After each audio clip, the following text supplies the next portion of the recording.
and that becomes worth emulating in our respective stations. So from a small one, it becomes bigger, and we can make significant difference in our respective stations.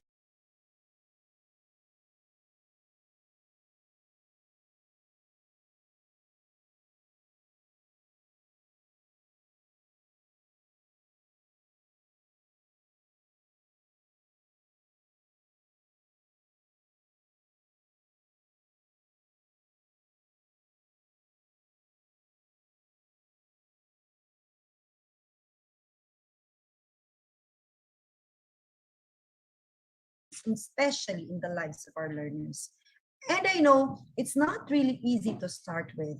It's not really easy because we have to consider a lot of things. Sometimes we felt it that we are just doing the respective stations in schools and districts and how to do it. And we are fortunate because we have 30 learning facilitators. We train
30 persons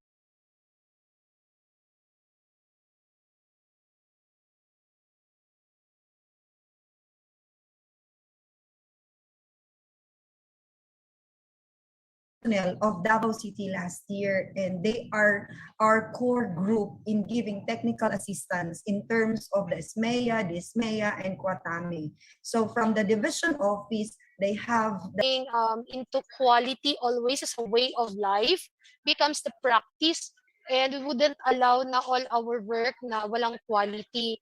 So especially in our department that we're giving education, we should see to it that all that we do can give can pour out quality to all our students. Ayan. So let's do MNE. Let's have quality for MNE. Ganun yan eh, yung mga ano namin eh, hand signal eh. And one thing that we do is MNE is not only for one person, for the school head, or for any other, for our top management, but of course, M&E is for everyone. So, let's have a tagline for this. Let's have a tulong-tulong tayo sa MNE. Ayan. Or sama-sama tayo for MNE because it's everyone's responsibility. Ayan. So, now, let's have first all our viewers on our Facebook Live, no?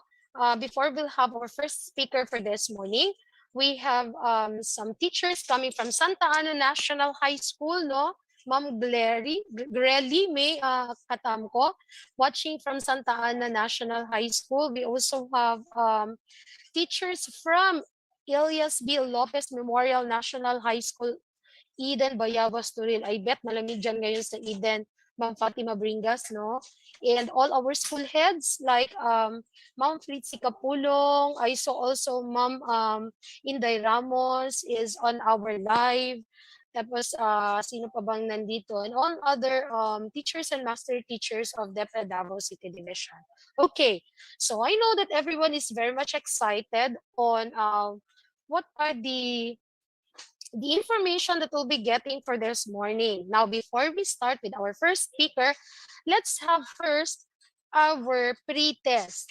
So, wag tayong kabahan kung anong magiging scores natin for pre-test because our pre-test would only determine how far are our knowledge and our information pertaining to SMEA and DysMEA is already or is having. No, ano ba yung mga stored knowledge natin for SMEA in DysMEA. Ayan. So, let's see through our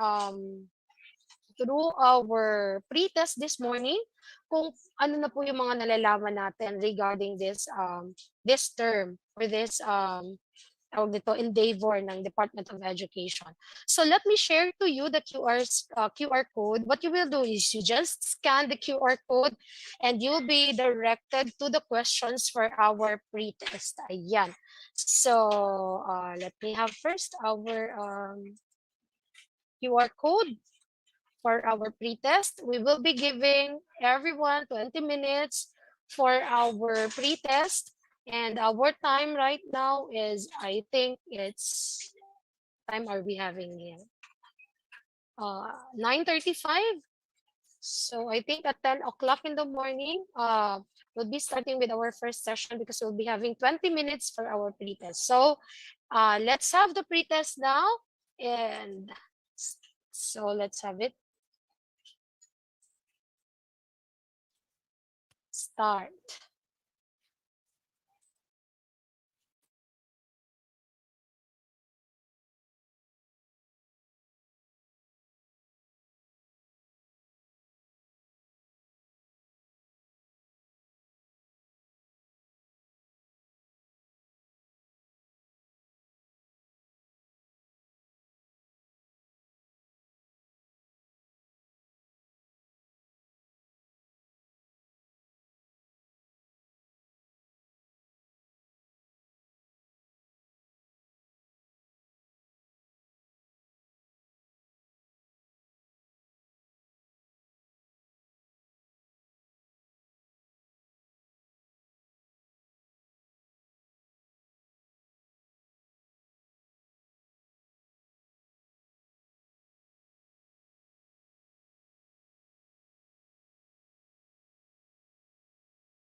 I think there's 4 minutes to go before we'll stop sharing for our pre-test. I believe that everyone have already scanned our QR code for the pre-test, no? But I think after several minutes, we will be uh, announcing to you who are the people who have answered correctly on the pre-test. Kasi balita ko may naka-perfect daw. Let's see kung matitrace.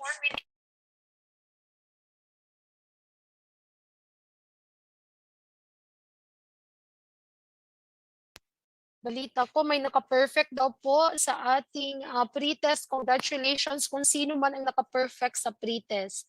I think that this person have a parang wide knowledge na on the SMEA process, no? Na ginagawa natin sa school.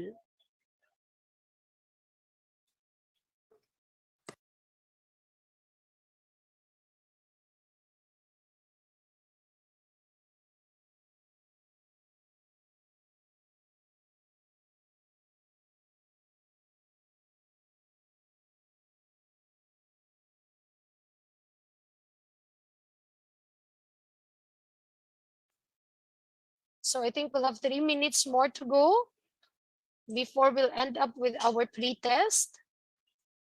And I know that people are coming, keep coming on our Facebook Live. Madami po tayong, well, people are answering. Madami po tayong nasa Facebook Live. Good morning, watching from the Dasto F. Parquera Elementary School, Tibungco District. Kaway-kaway sa Tibungco District, especially those schools who are having their face-to-face now. Good morning. We also have watching from Bartolome R. Luardo National High School, Cluster 5. Hello, hello, Sir Melvin Tino of Cluster 5. We have teacher also from Kapitan Tomas Monteverde Senior Central Elementary School, Davao Central District. Good morning. O, di ba? Ang galing ng mga teachers natin. They were able to manage, no, different tasks at one moment. Yung iba ay nagkaroon ng face-to-face classes. Yung iba naman ay nanonood and watching on our Miss Maya this morning. Okay, so it's 9:49 and as promised, we'll have 20 minutes, mga 9:53. Tatapusin na po natin yung ating pag-answer ng ating link for pre-test. Then we'll proceed directly to the first speaker for this morning. Before that, meron tayong i-announce that someone from San Miguel Integrated School have perfect the score for the pre-test. Congratulations kung sino ka man. Mamaya na natin i-reveal ang name. Of course, as promised, the PMT, I think, will give a reward for this teacher who have answered perfectly the pre-test. Congratulations, no? So the teacher will have its surprise later on, no? Kasi na-perfect po niya yung pre-test natin. Ayan, congratulations, ma'am or sir, hindi muna natin i-reveal. But the one who've got the perfect score is coming from San Miguel Integrated School. Congratulations to the teacher, no? Na nakakuha po ng perfect score. Ayan. And then it's 9:51, 2 minutes to go, and we'll be closing our link for our pre-test. And we'll be paving our way for our first speaker this morning. Ayan. So we would like to remind everyone that after the first speaker, we'll be sharing to you our attendance link. Hindi po muna kami magbibigay ng attendance link na hindi po tayo nagkakaroon muna ng speaker. Kasi po, para po ma-ensure po natin na ang lahat po ay nakapasok na sa ating Facebook Live. At yung iba naman po ay stay tuned na sa ating Facebook Live before we'll be giving our attendance link. And kindly share na lang po yung link natin sa ating mga kasamahan who are watching also, pero baka hindi po nila makita yung link, so hindi sila makapag-register for today's attendance. Ayan. So it's 9:52, 1 minute, and then we'll be closing our link, no? Para po, we'll give way na to our first speaker for this morning. And another reminders, please take note of the topics and of course the speaker, because later on at the end of our first our day one, we'll be giving you the link for our evaluation. Please do have our evaluation po, because it will be a helpful tool for all of us in improving the delivery of our training in the future, no? Moreover, baka magkakaroon na tayo ng mga face-to-face training, kasi po ay allowed naman din po tayo na magkakaroon ng face-to-face training with number of participants that will be indicated in our IATF po. Ayan. So, I think it's 1 minute, no? Then our TWG will be closing our link for our um, pre-test. Mahirap siguro yung pre-test natin medyo may mga kahirapan din ng mga questions. But you have to take note of all the difficult questions, because as we journey from day 1 until day 3, all of those questions will be answered one by one, no? From our speakers who have made their slides, no? And who have delivered all their topics very well. Nakita na po kasi namin, kasi yung mga slides po natin ay recorded po yung mga slides. Kasi po pagka magkakaroon tayo ng technical problems sa mga schools kung nasaan yung mga speakers natin, kaya we prefer that their slides will be delivered through a recorded slide.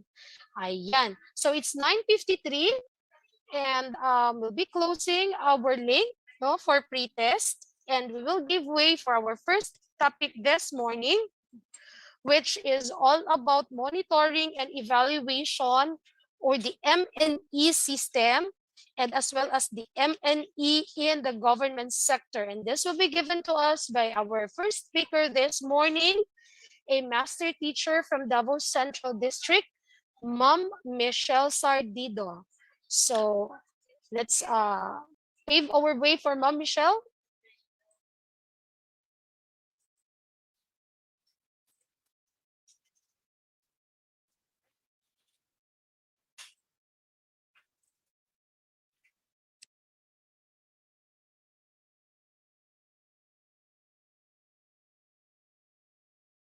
Our Schools Division Superintendent, Dr. Rinaldo M. Villena, CESO 5. Our Assistant Schools Division Superintendents, Dr. Jinky B. Ferman, CESO 6, and Ma'am Marilyn V. Vidorio, SGOD Chief, Dr. Teresita Del Valle, CID Chief, Dr. Alma Cifra, Education Program Supervisors, Public Schools District Supervisors, School Heads, fellow master teachers, a pleasant morning to all. I am Michelle P. Sardida of Magallanes Elementary School, Davao Central District, tasked to discuss this morning the first two topics of this division rollout training workshop. My first topic is all about the importance of M&E in the government sector. The objectives for today's session: the participants are expected to be familiar with the National Policy Framework on M&E and the Global SDGs and Local Targets (PDP), articulate the importance of M&E in the government sector, and show appreciation of M&E framework in the governance of basic education. But before going to the details or the proper discussion, let me start by asking this question. What words come to your mind when you hear the word monitoring? Maybe we can think of collecting of data, collecting of information, tracking progress, tracking performance, or maybe check and balance.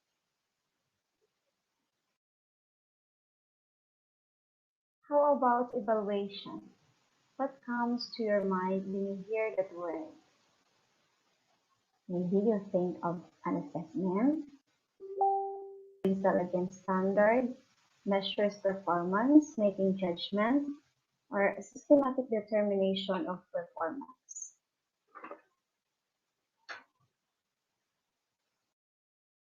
Let us also know along our discussion the importance of M&E in the government sector.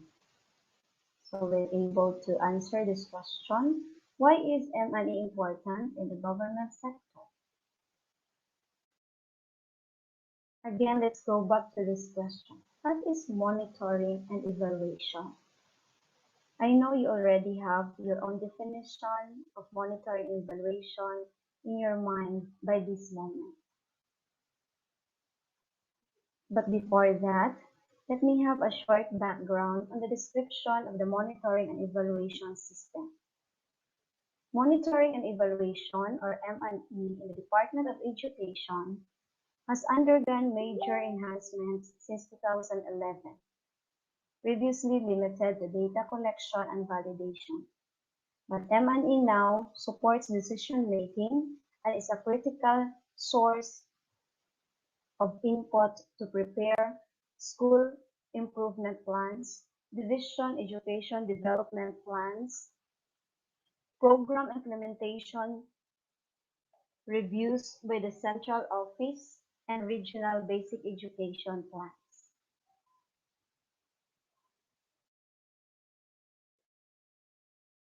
In here, we can see monitoring being defined as relating to the ongoing review and collection of data, which will help to determine whether anticipated outcomes are being met. The existence of a reliable monitoring system is essential for evaluation. So what is then an evaluation? Evaluation refers to the systematic collection of information conducted during or after a project in order to make judgments about effectiveness against anticipated outcomes and to help inform decisions about future interventions. There are various importance of evaluation depending on its type. First type, we have needs assessment. This answers the question, what is the problem? Another is the program theory assessment. This answers the question, how in theory does the activity fix the problem? Next is the process evaluation. Does the activity occur as planned? Another is the impact evaluation. Were its goals achieved? Or what is the magnitude? How wide the impact of the evaluation? And lastly is the cost effective. Given magnitude and cost, how does it compare to alternatives? So again, evaluation is a process that systematically and objectively assesses all the elements of a program or policy, conducted periodically and not continually, unlike monitoring. So monitoring and evaluation has a great impact on the quality service delivered. From the results of monitoring, we can have the basis for critical management decisions such as resource allocation or realignment, target setting, remedial or corrective actions, or strategy development. And from the results of evaluation, we can have valuable lessons and insights that can be used by managers in crafting strategic decisions for the future, such as in designing organizational changes or future programs and or projects. Next one is the program cycle. So in every program, there is a cycle. Programs, projects, including policies need to be designed with evaluation in mind, as evaluation is an essential part of intervention cycle. So the cycle of intervention shared always how M&E provide valuable lessons and insights that can be used by managers in crafting strategic decisions or strategy setting. The Sustainable Development Goals in DepEd, or the SDG, anchored in SDG 4, ensures inclusive and equitable quality education and promote lifelong learning opportunities for all. The Sustainable Development Goals number 4, or the quality education, is about and is among the 17 SDG established by United Nations in September 2015. The achievement of SDG 4 plays a central role in sustainable, inclusive, resilient societies. So the SDG 4 has several targets as we can see in the screen. First, we have 4.1, which is primary and secondary education. For 4.2, we have equal access to quality pre-primary education. 4.3, we have equal access to affordable technical, vocational, and higher education. 4.4, increase the number of people with relevant skills for financial success. 4.5, eliminate all discrimination education. 4.6, universal literacy and numeracy. 4.7, education for sustainable development and global citizenship. 4A, build and upgrade inclusive and safe schools. 4B, expand higher education scholarships for developing countries. And lastly, 4C, increase the supply of qualified teachers in developing countries. So these are the target focus in education sector in relation to SDG 4. In this slide, it shows our ambition of the national government 2040. This is the framework of DepEd as anchored in the national direction of NEDA. So what is our ambition in 2040? This picture here represents the collective long-term vision and aspiration of the Filipino people for themselves and for the country in the next 25 years. This describes the kind of life that people want to live, how the country will be by 2040. As such, it is an anchor for development planning across three for administration. So what kind of life we want for us Filipinos? 2040, Filipinos enjoy strongly rooted or matatag, comfortable, maginhawa, secure life, panatag na buhay. We will all enjoy a stable and comfortable lifestyle, secure in the knowledge that we have enough for our daily needs and unexpected expenses that we can plan and prepare for our own and for our children's future.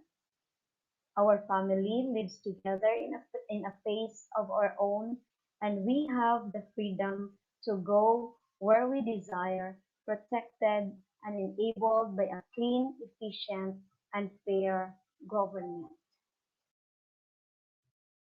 Also, our monitoring and evaluation framework should be anchored with the NEDA PDP overall framework.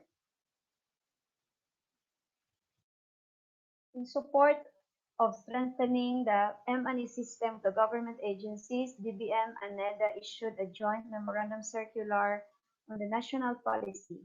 So the GMC 2015-05. This is the framework to guide the purposive conduct of evaluations in the public sector in support with good governance, transparency, accountability, and evidence-based decision-making in public sectors, programs, projects, and activities.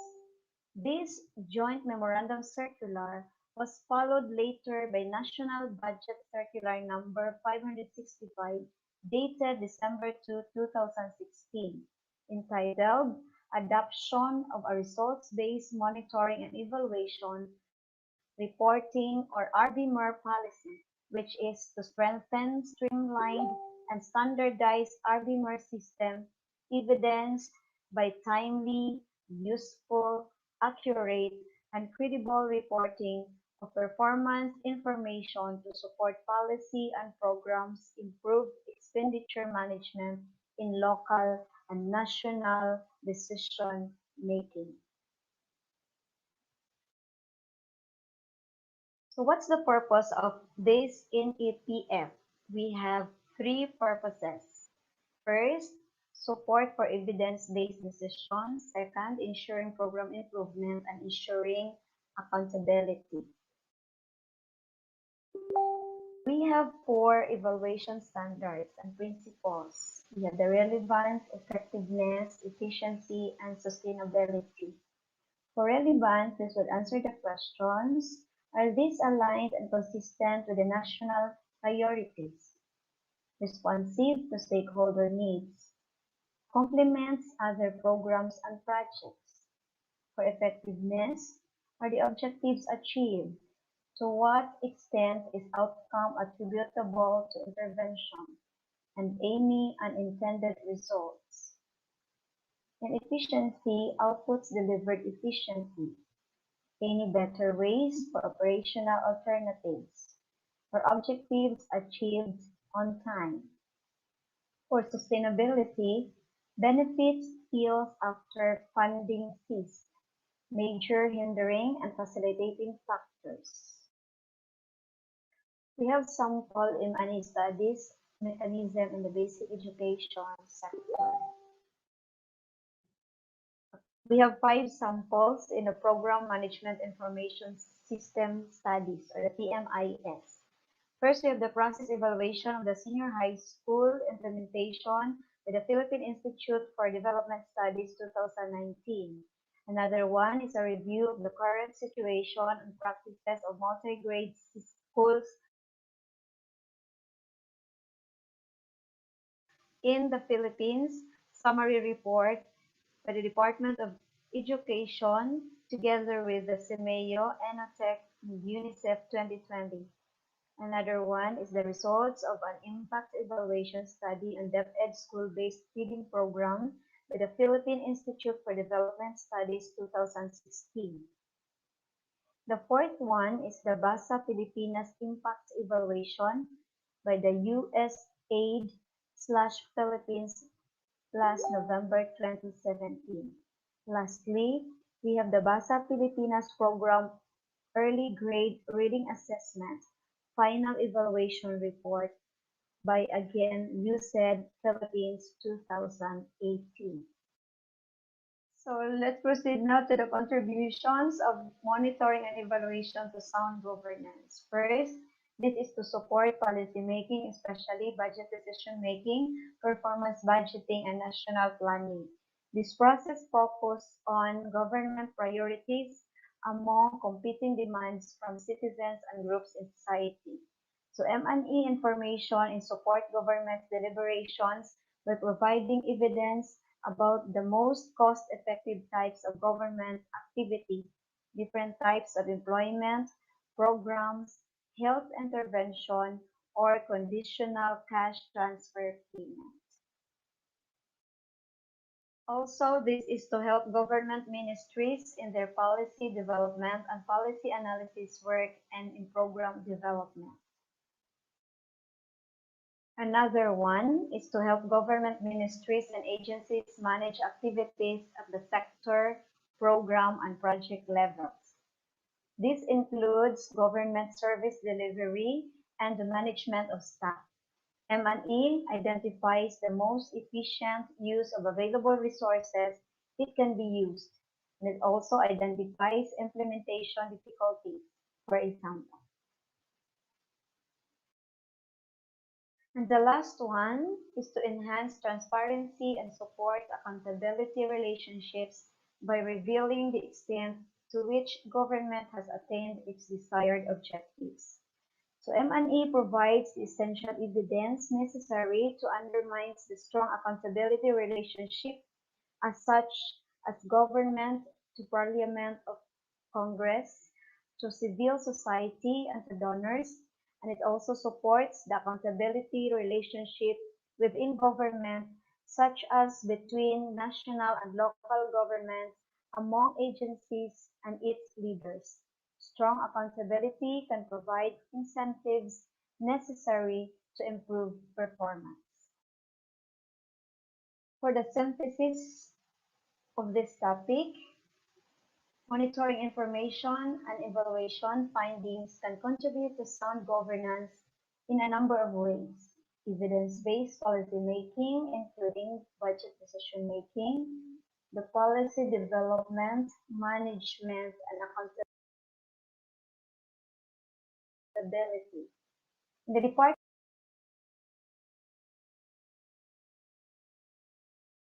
of Education, monitoring and evaluation is useful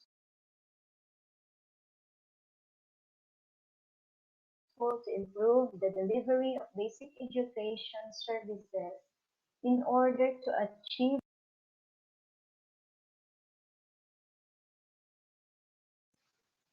topic, the monitoring and evaluation guiding principles and roles and responsibilities per governance level.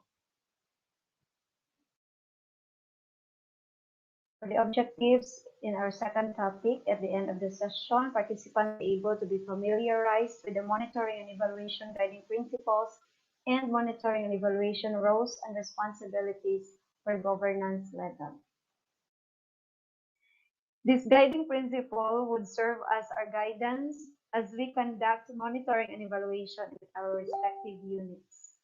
The DepEd has a revised organizational structure with the implementation of its regionalization plan. New units have been established and designated as process owners of the monitoring and evaluation functions. Our guiding principles. First, we have the improved governance.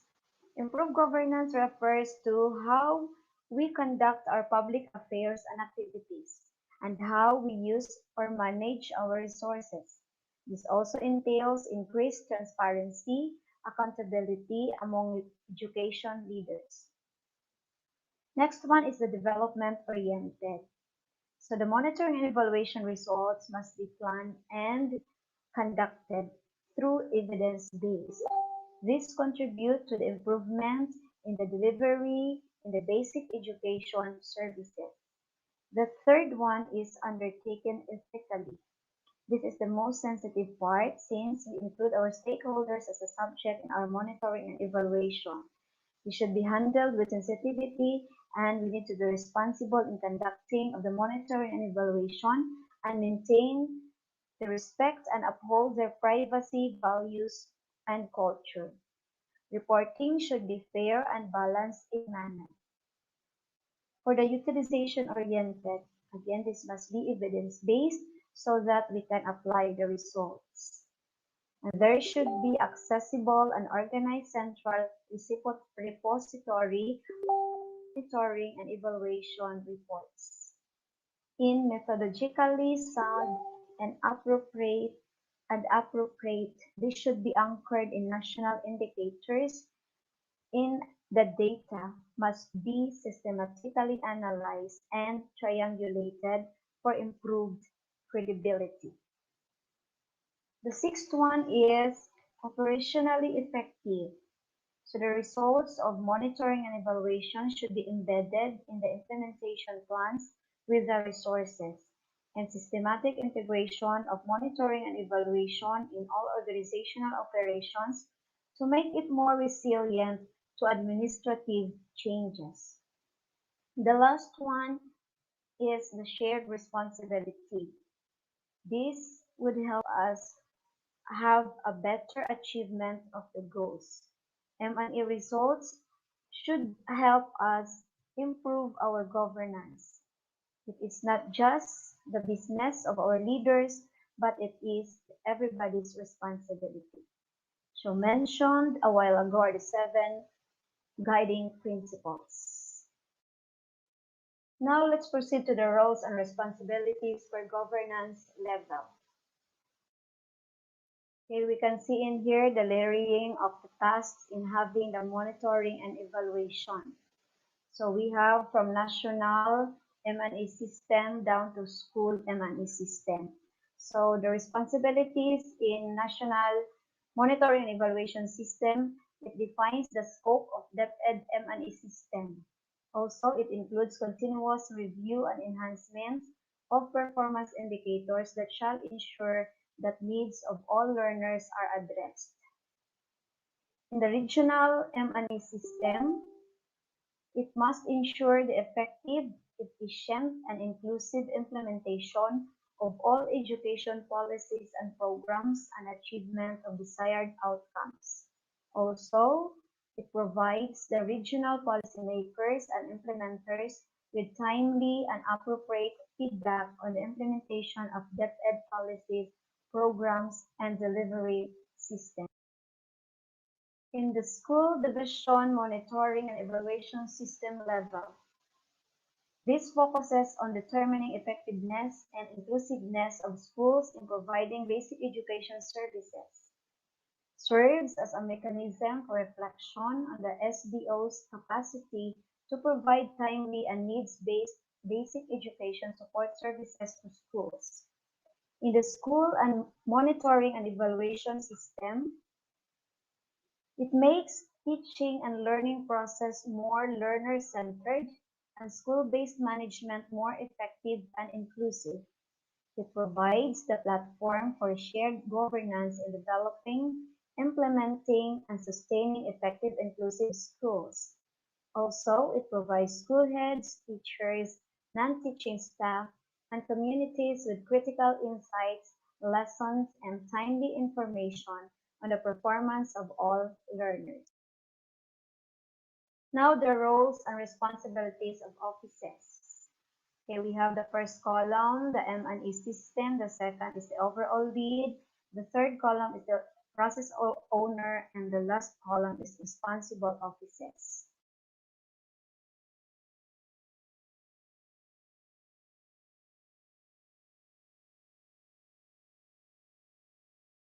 Okay, so I think that would be all no for the topic of Mom Michelle Sardido, and there'll be a continuation of the topic by another speaker for this morning.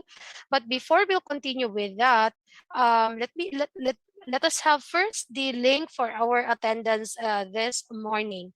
Can we have the attendance link, Mom Flora?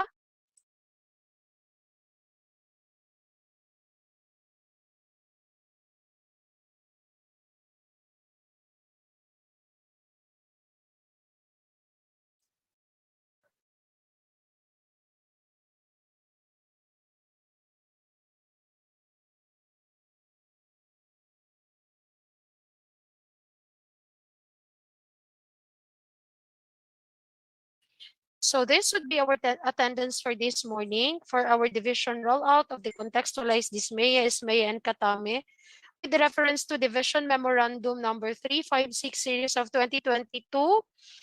Our QR link is already displayed on our screen, as well as our URL, tiny URL. Kindly have the access to those.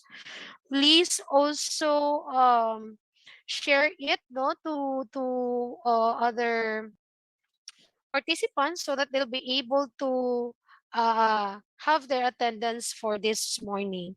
Remember that our attendance will be counted from today until March 21 at the end of the 6-day training no for our ISMEA, DISMEA, and Katame. Ayan. So,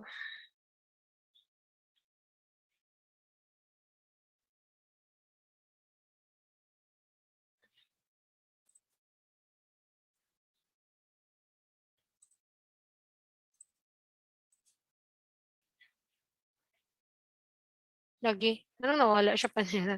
Share again. Yan. Ayan.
So I think that to be all for our attendance this morning, but we'll be requesting our MIS to have our tiny URL be displayed while our um, speakers are having their slides no later a little later para po ma-access din po natin for those who didn't have the chance to get it right now. Yung iba po nawawala ng signal, so let's have it flashed on our screen na lang po while our speakers are having their slides being shared. Ayan. So with that, we would like to give our certificate of recognition to our speaker for this morning. No, let me share first our certificate of recognition. So our certificate of recognition.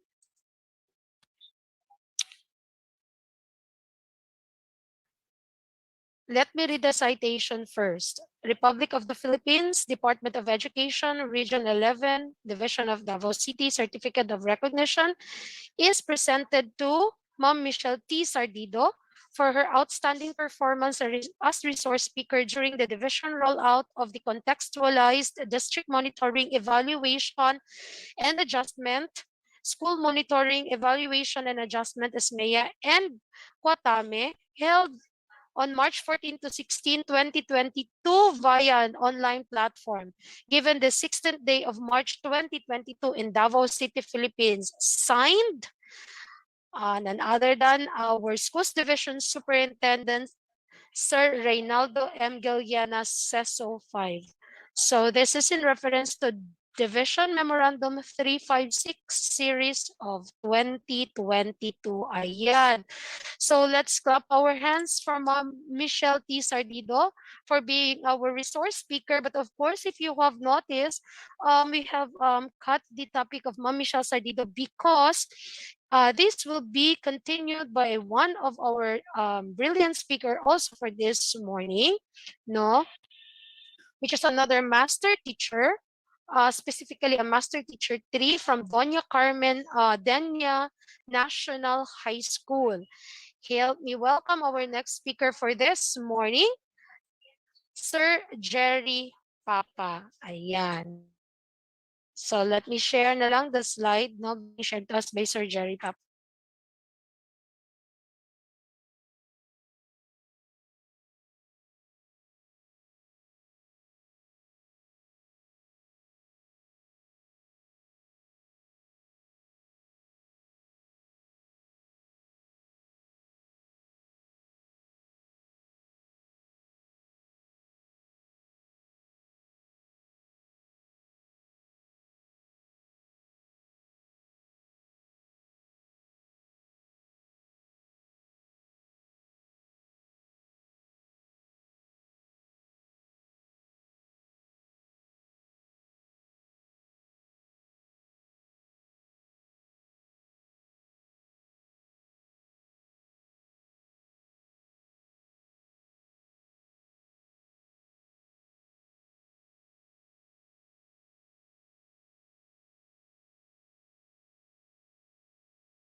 To our school's division superintendent, Dr. Reynaldo M. Galiana, CESOFI, to our two dynamic assistant schools division superintendent, Dr. Jinky Furman, CESO 6, and Ma'am Marilyn Vididoyo, to our SGOD chief, Dr. Teresita F. Del Valle, public schools district supervisors of the 20 districts and 10 clusters, school heads, and to my fellow master teachers, a pleasant morning.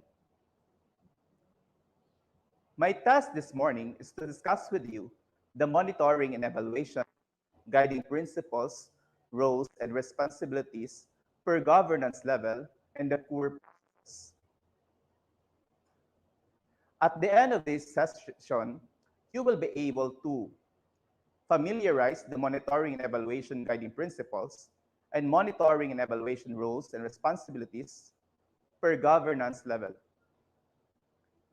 Most of us, I suppose, have had sad experience with monitoring and evaluation in various contexts, areas of concern, and for varied objectives.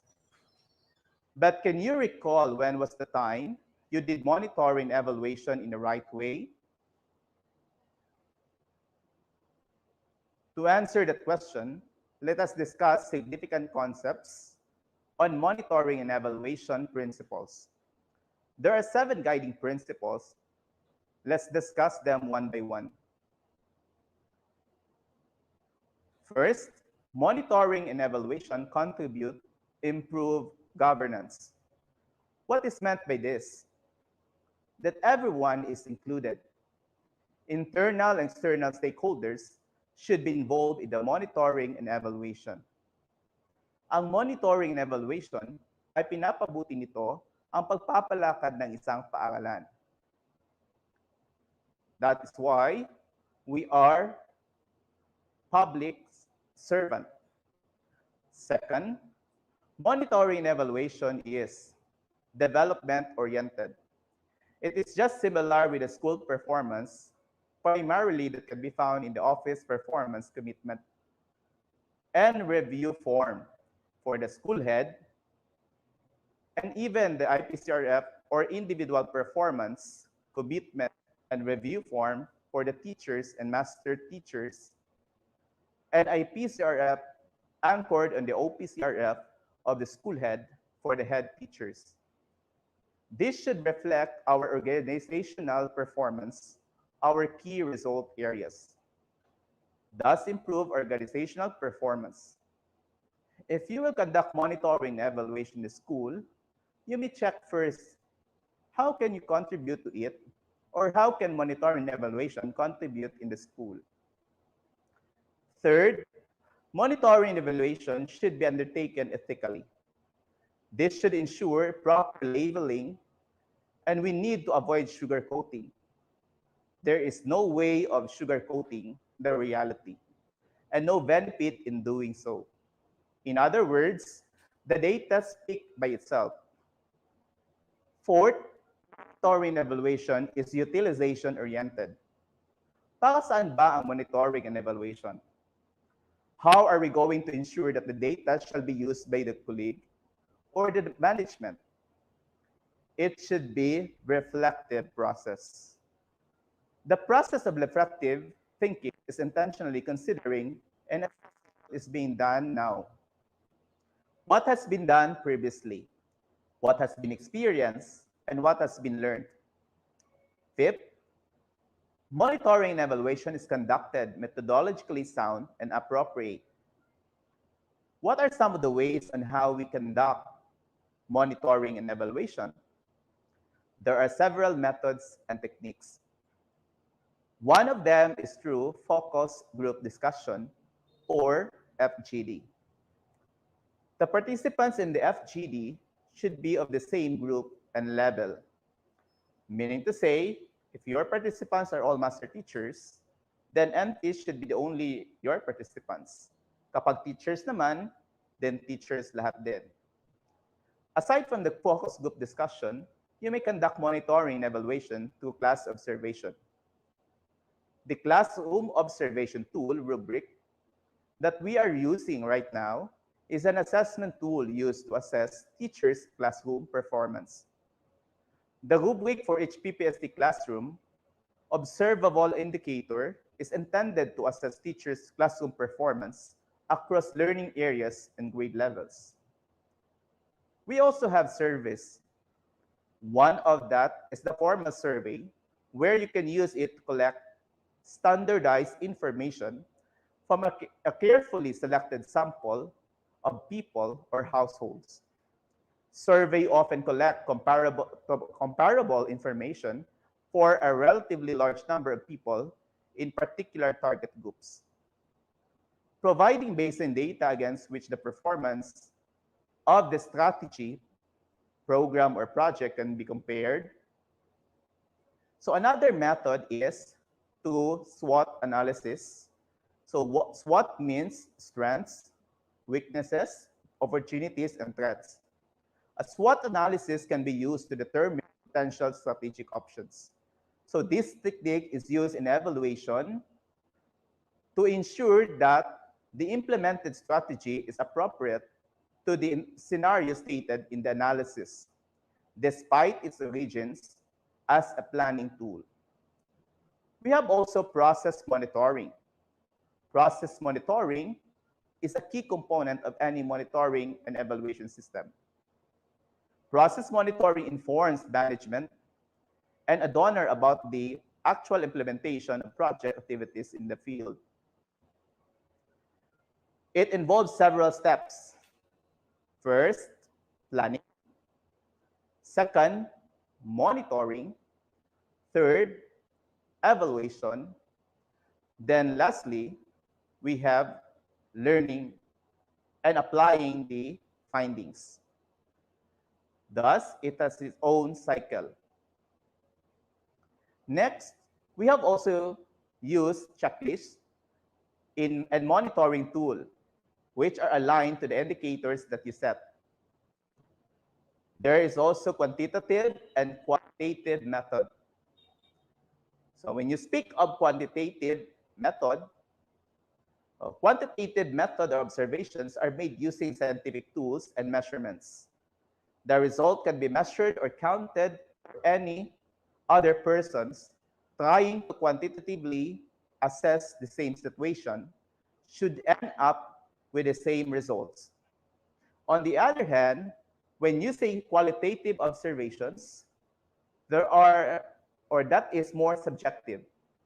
It's defined in science as any observation made by using our five senses. Because people often reach different interpretations when using only their senses, qualitative evaluations become harder to reproduce with accuracy. Two individuals evaluating the same thing may end up with different or conflicting results. 6. Monitoring and evaluation is operationally effective. When it is operationally effective, it establishes the scope. This is included in the project proposal, along with the monitoring and evaluation plan. Try to think, how will you determine whether Brigada Pagbasa is effective? When you propose, keep in mind what indicators will be measured and how do you quantify it. 7, monitoring and evaluation is shared responsibility. What do you mean by this? All of the members of the organization should be involved. This is everyone's. Transparency is a must. You can get insights from the community, so feedbacks are very important. Ika nga, feedback is the breakfast of the champion. So accept feedbacks from this is part of the improvement of the performance. Again, what are the guiding principles of monitoring and evaluation? First, monitor and evaluation contribute to improve governance. Second, it is development-oriented. Third, it is undertaken ethically. Fourth, it is utilization-oriented. Fifth, it is methodologically sound and appropriate. 6, operationally effective. And lastly, monitoring and evaluation is a shared responsibility.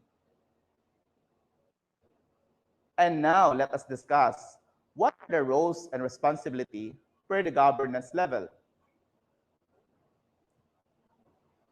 Monitoring and evaluation system is governance level.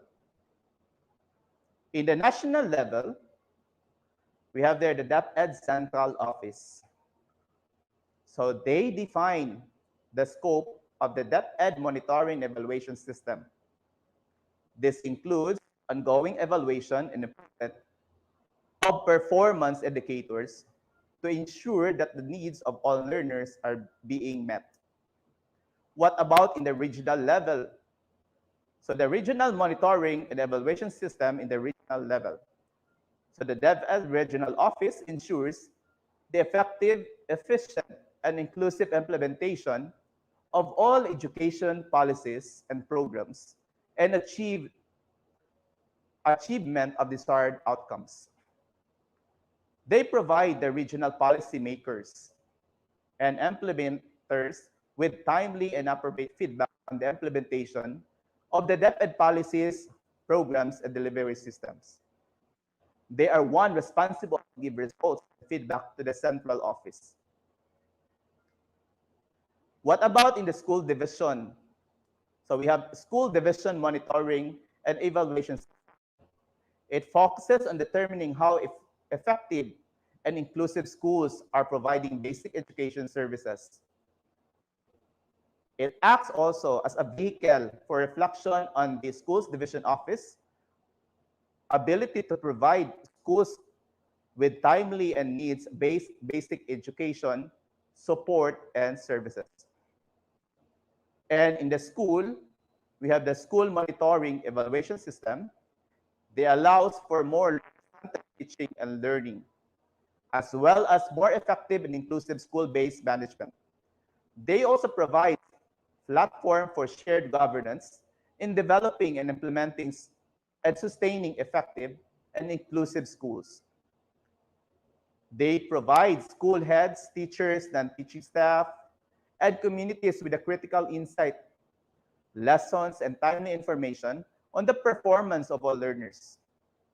And this can be found primarily in our SRC, or what we call as the school report card. This SRC is a tool for advocating, communicating the school situation, context, and performance to internal and external stakeholders. Its objective is to increase the participation and involvement of the community and other stakeholders in making the school a better place for learning. Schools shall hold stakeholders forum. So we need to engage them, especially the staff, the families, the students, and the community to roll out initiative. Let's move now to the roles and responsibilities of the different offices. So in the national level, overall lead is the Secretary of Education. The process owner is the planning service. Now, what is this process owner? It's the person solely responsible for owning the process. They are accountable for designing an effective and efficient process, using the right people and financial and technical resources to run the process and delivering. Who are the responsible offices? The people in the all operating units. What about in the regional office? The overall lead is the regional director. So the process owner there is the quality assurance division or the QAD or the quad. And the responsible offices are all the operating offices in the region. What about in our schools division? So the overall lead there is the schools division superintendent. We do have also the process owner is the school governance and operation division or the SGOD. And the responsible officers are all operating units in the division office. What about in the school level? So the overall lead is our school head. At the same time, he or she is the process owner, and the responsible people are all the personnel, which includes teaching and non-teaching, and even the stakeholders in our school. To sum up our discussion, the monitoring and evaluation framework and its mechanism to establish per governance level shall be guided by monitoring and evaluation principles. First, improve governance. Second, development-oriented. Third, undertaken ethically. Fourth, you have their utilization-oriented. Fifth, methodologically sound and appropriate. Sixth, operationally effective. And the last one there is shared responsibility. Monitoring and evaluation roles and responsibilities of operating units shall be aligned to respective office functions and mandates. So before I end up with our discussion this morning, I would like to give this quote from Carol and Tomlinson. For teachers as for students, The most effective evaluation comes from someone who sits beside us and help us grow. Thank you and good morning.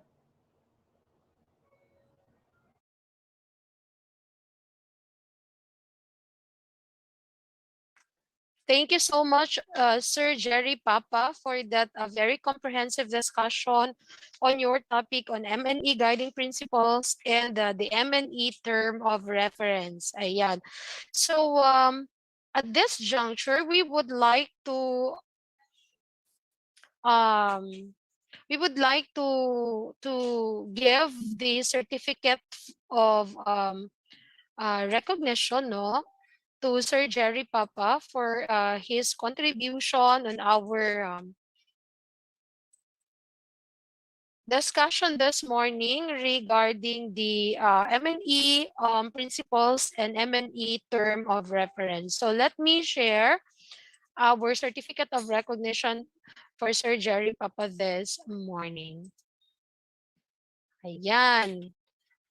A certificate of recognition is given to Sir Jerry T. Papa for his outstanding performance as a resource speaker during the division rollout of contextualized DepEd and NESMEA as well as COTAME, held on March 14 to 16, 2022 via an online platform, given the 16th day of March 2022 in Davao City, Philippines, signed our Schools Division Superintendent, Sir Reynaldo M. Galeana, CESO 5. Ayan. So I think it's 10:44 and we still have so many speakers for this morning to share to us other topics on our SMEA. So with that, maybe request Ma'am Flora again to please share to us once again our slides for attendance para po naman makapag-attendance po yung humahabol muna while I'll be preparing for the slides to be shared for our next.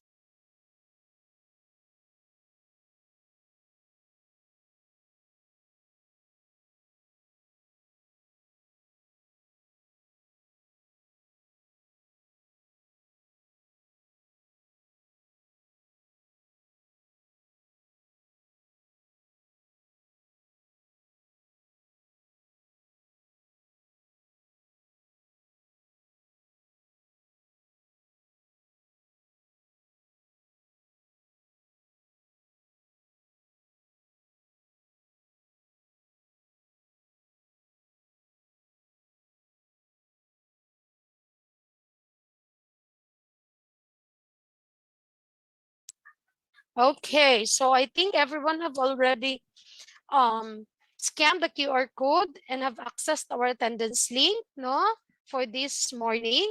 So I think let us proceed to our next speaker for this morning. This is all about MEA technology and processes, and this will be given to us by one of our public schools district supervisor in the Davao City Division, particularly in Marilog District. Let's have Ma'am Rosalinda Cabig, our very beautiful PSDS.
Good morning, everyone, especially to our Schools Division Superintendent, Dr. Rinaldo M. Giliena, CESO 5, to our two ESDSS, to our two chiefs, and the focal person of this division-wide training of our MEA and SMEA, and to the participants, ladies and gentlemen, good morning. I am Rosalinda Jabordo Cabig. So this morning, I'm going to share with you one of the topics that we have learned during our regional training on MEA, ISMEA, and DepEd.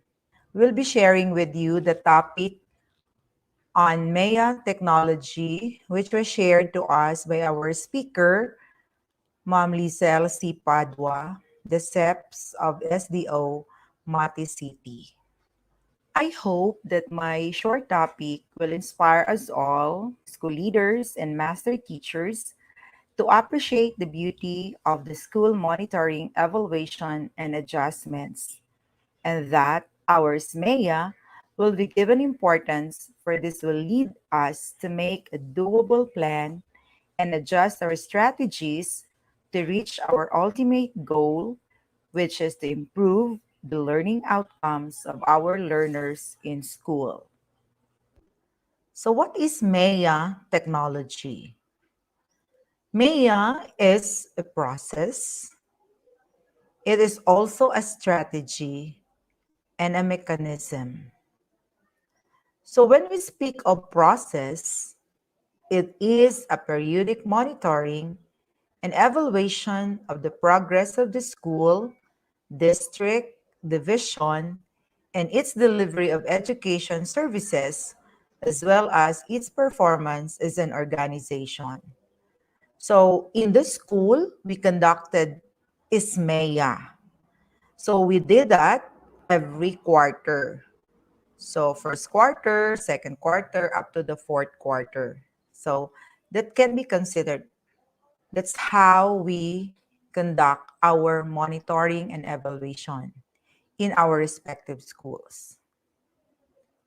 Next, MEA is also a strategy. It promotes the participation of the various units, divisions, as well as administrative units in all the M&E processes, with the endpoint of obtaining information for the school, district, division, regional management to make decisions on adjusting its work, plans, and strategies. So in our case, in the school, we conducted MEA with the participation of all the staff in our school. So it involves our teachers, all our coordinators, so all of those owner of our different programs and projects. And MEA is also a mechanism. It enables collaborative data gathering, data validation, data processing, data consolidation, data analysis, formulation of recommendations and information which are efficient, relevant, and effective. So aside from MEA is a process, a strategy, it is also a mechanism wherein we gather data, we validate, we process, we consolidate, then we analyze for the formulation of our recommendations in information reporting. Okay, so that is what is MEA technology. Now, what is the scope of MEA? The scope of this is individual, team, and entire organization. So that's what we call organizational effectiveness. So you can see that in the context of our school, so individual, so the owner of the program, the team, and the entire school. So that's one of the scope. Another is the availability of and adequacy of resource requirements, and that is organizational resource support. So when we conducted MEA or SMEA in the school, we always anchor that on our resources, particularly on our MOE, in our school-based feeding program, in all the resources that we have in the school. We all account that. So let's proceed now to monitoring. So monitoring is a continuing and systematic process. So when we speak of continuing and systematic process, here we gather data. And that from the gathering of data, there is that collecting and analyzing of that data. After that, we have the interpretation or interpreting and reporting that data. So that is monitoring. So when we speak of monitoring, it is a continuing and systematic process. So here, information relevant to planning, implementation, evaluation, and adjustment of school plans, policy, programs, and projects in support of decision-making of management and key stakeholders to improve delivery of outputs and sustainability of results. So it is very important that we need to gather data so that in the planning, that is very useful because this is where we base everything in our decision making for that matter. So that is monitoring. So let's take note that monitoring is continuing and systematic process. So next, evaluation.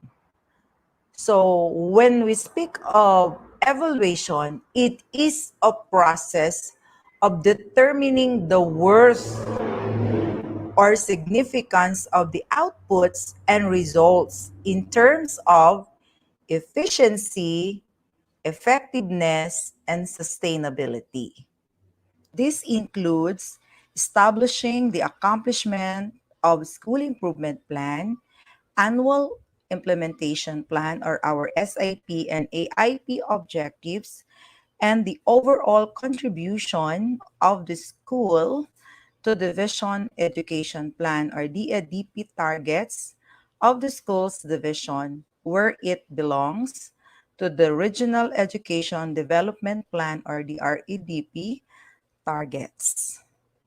So in the evaluation, the process of determining the worth or significance of the outputs and results in terms of efficiency, effectiveness, and sustainability, we have to remember that efficiency is doing the things the right way, while effectiveness is doing the right things. Something is effective if it produces the intended result, whereas it is efficient if it functions with the least use of resources. So maybe it is possible to be effective without being efficient and vice versa. Then when we speak of sustainability, we have to sustain what are our good practices in the school. So it should be consistent to the goals and objectives set. Next, adjustment. So monitoring, evaluation. Now here we have the adjustment. So adjustment is a process of taking corrective measures to address gaps and balances and immediate concerns and priorities for a more relevant and efficient course of actions. So in conducting monitoring and evaluation in our school, in our SMEA, we can, diba, there's that part there that we have a target. And if our target, we have achieved 100%, so there is no gap. But during our monitoring and evaluation in our conduct of SMEA in the school, if we have this target and we have only achieved this, so if our target is 100%, but we have only achieved 90%, so there is that gaps of 10%. So that is now the time that we have to make adjustment. So for a more relevant and efficient course of actions. So here's now the MEA process. So as you have seen, the MEA process, first is you have to gather data. The second, you have to validate, data validation. And the third is the data processing. So in the school level, we have to gather the data. Then after that, we have to validate and process. And then analyze. So data analysis.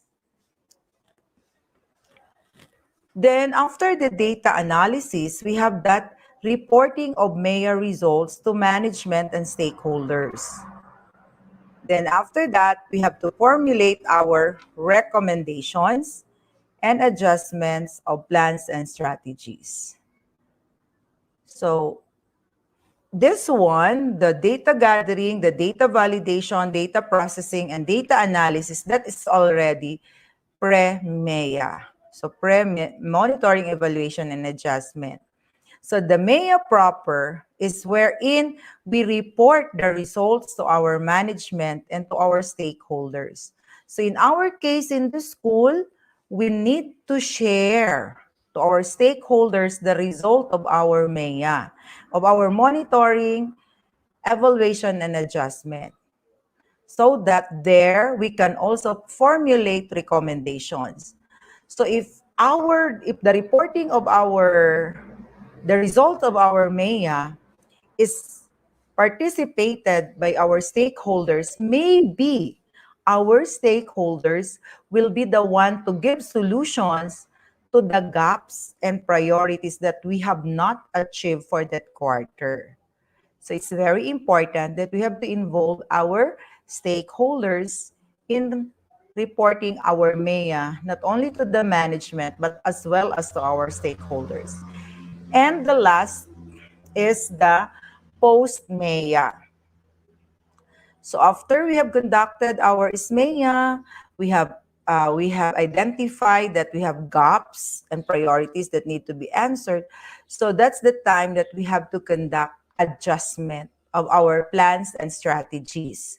So that is where adjustment will come in. So in our school, monitoring, evaluation, and adjustment. So post-MEA. So here, the data gathering, you collect the data, both quantitative and qualitative information. So when we speak of quantitative, it involves number. So pag qualitative, it could be the result of your focus group discussion, roundtable discussion, or the comments, the feedbacks that you will gather. Next is data validation. You have to validate or determine if reported data are based on standard sets and MOVs. So we have to check that also. Next is data processing. It involves transforming and categorizing raw data for analysis. Then, after that, data analysis. The analysis can also correlate physical outputs with funds utilized. So if ever you target this, you have spent this much, and what are your accomplishments for that amount that you have spent, or vice versa. Then reporting of MEA results to management and stakeholders. So the summary of accomplishments, issues for resolution, and lessons learned presented to management. So it is very important that the result of our school monitoring, evaluation, and adjustment should be presented to our stakeholders in our school, to all our teachers. The teachers, the staff, or all the people in our school community should be informed of the result. Then, formulating recommendations. In crafting the recommendations, it is not mandatory that each unresolved issue will merit a recommendation. Yes, correct. So there are recommendations that needs urgent action. But sometimes there are unresolved issue that needs only to be considered to be planned later, not necessarily to be given immediate recommendation. Adjustment of plans and strategies. Adjustment of work plan is undertaken to take care of unaccomplished outputs of division office units, sections in terms of modifying the earlier strategies used, rescheduling of activities, aligning available resources, making decisions on discontinuing the projects, etc. for the next quarter. So it is very important as a good planner, as a school head. So after conducting our MEA, if we have seen that there are unaccomplished, which are very urgent, which are very important for the school to continue to operate, to provide quality service to our learners, that's where we need to adjust our plans and our strategies. So this is now the process flow of MEA. So as you have seen, monitoring, evaluation, and adjustment technology, you have seen from the school level. No, so all of us here in this virtual room are school heads and master teachers. You are the planner in your school. You are the head or you are the guide of all the different school planning team, project team in your respective schools. So from the school level, here wherein we submit our result of our ISMEA to the district level. So where it is where the district level will validate the data that we have presented are all correct or valid. Then from the district level, this will be submitted to our division level, then to the regional level. So that's how our MEA or monitoring, evaluation, and adjustment process now goes on. So here's a note here. If the school's division is a small division, there is no need for a district cluster MEA. Yes. So just like us, if we are from the school, so our district. So from the district, we already proceed to the division. We don't have district cluster level. Okay? So that's all about MEA technology. Once again, thank you for listening to this recorded video. I hope that this can help us in conducting monitoring, evaluation, and adjustments in all our plans, activities, and projects in school, which are contributory factors in the attainment of our department's goals and targets. Happy Maya, everyone. God bless us all. Thank you so much, Ma'am Rosalinda Cabig, our Public Schools District Supervisor from Marilug District on MEA technology and MEA processes. So, di ba si Ma'am Rosalinda Cabig, ang ganda when you're going to look at your screen, you will not be bored in looking on your screen because of the pretty face of our speaker, no? So, that's also our topic here and my colleague when they are looking at our screen, no?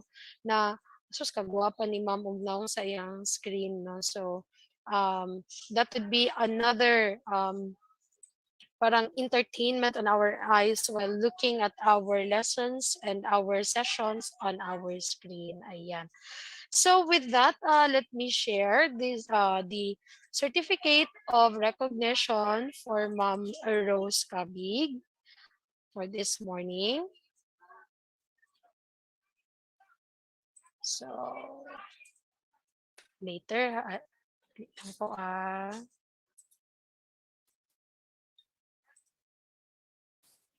okay.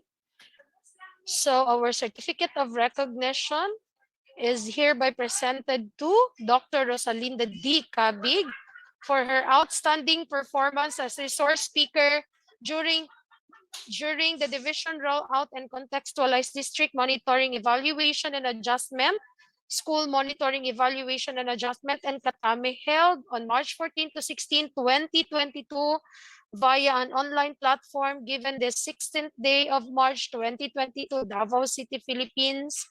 Signed, Reynaldo M. Galiana, SESO 5 Schools Division Superintendent. Ayan. So thank you so much, Ma'am Rose Cabig. And we hope to see you around. Masyado po kasing busy ang ating mga PSDSS in monitoring our limited face-to-face classes which started today, this morning po. Ayan. So meron pa tayong topics, no? It's already 11:08 but we believe that these two topics hindi na po masyadong mataas ang kanilang mga slides. So bilisan na po natin on having another speaker for this morning. This is on the DepEd, no? The school we have na the school monitoring evaluation and adjustment, no? Hinati ng dalawang mga very good speakers din natin this morning. So let's have first a slide to be shared to us by Sir Jasper Ray Mancio, our school head for San Juan Elementary School, San Roque District.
Courtesy to our school's division superintendent, STS Reynaldo M. Giliena, to our two equally competent ASTSs, ASTS Jinky B. Furman, and ASTS Marilyn V. Diduyo, to all the education leaders in attendance today, the PSTSs, the school heads, the master teachers, and to all MEA advocates. As a pleasant morning to everyone.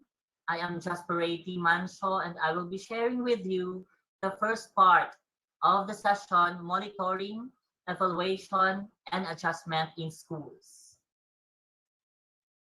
Our terminal objective is, at the end of this session, education leaders of schools should be able to develop a sample SMEA quarter plan that reflect the SMEA activities to be conducted for one whole year.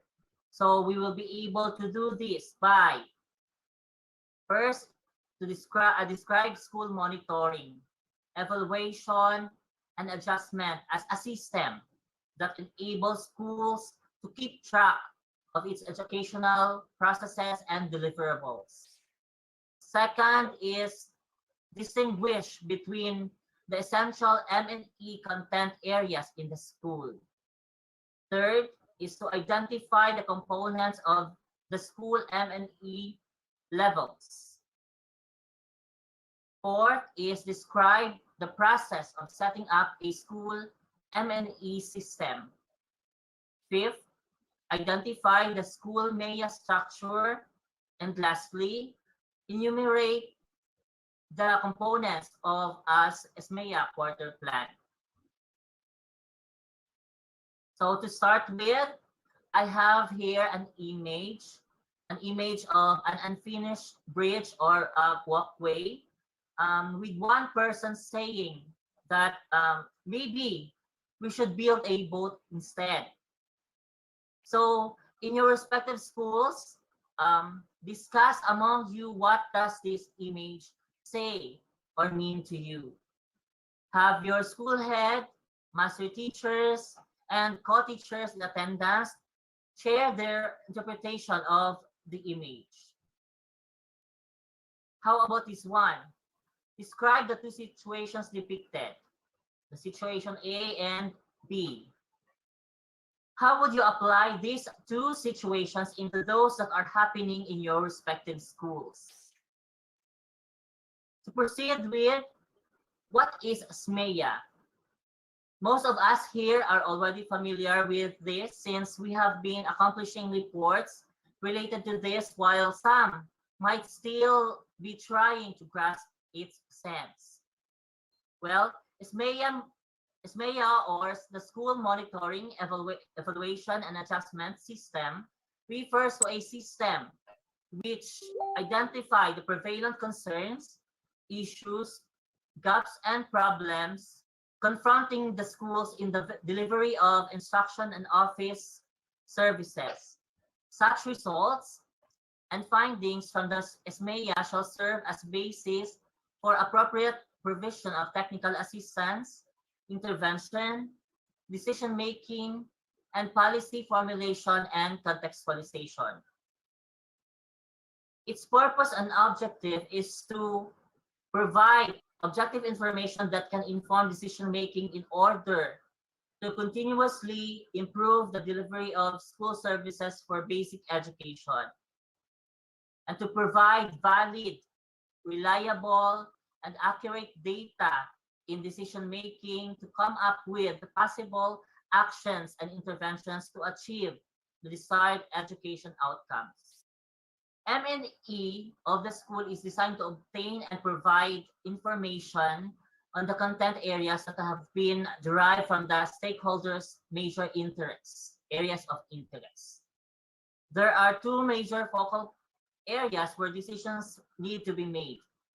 First is the delivery of services for basic education, and second is organizational health and performance.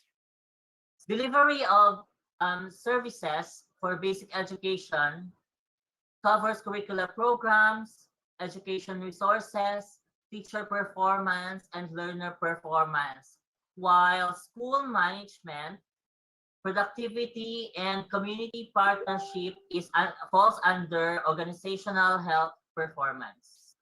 School M&E are tracked in progressive M&E, which is formative level, and done every mid and quarterly SMEA.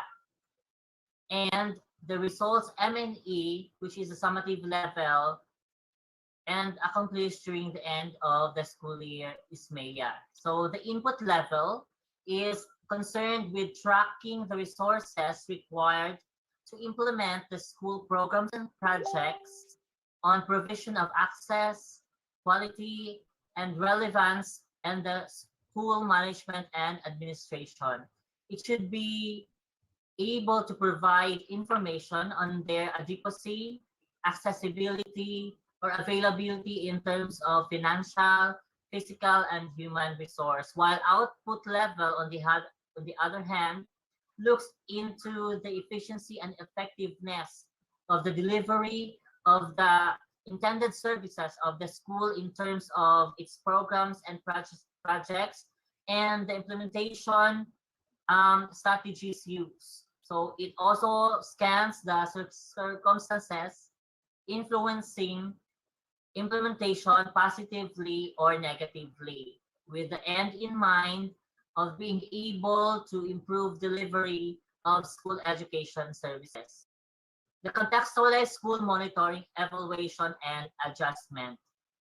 In the framework, we can see that both schools and the division office are linked by its internal and external stakeholders who influences the school's SMEA based on their interests.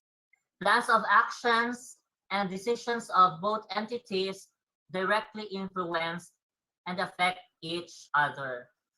Being an education leader and coach is all about asking good questions.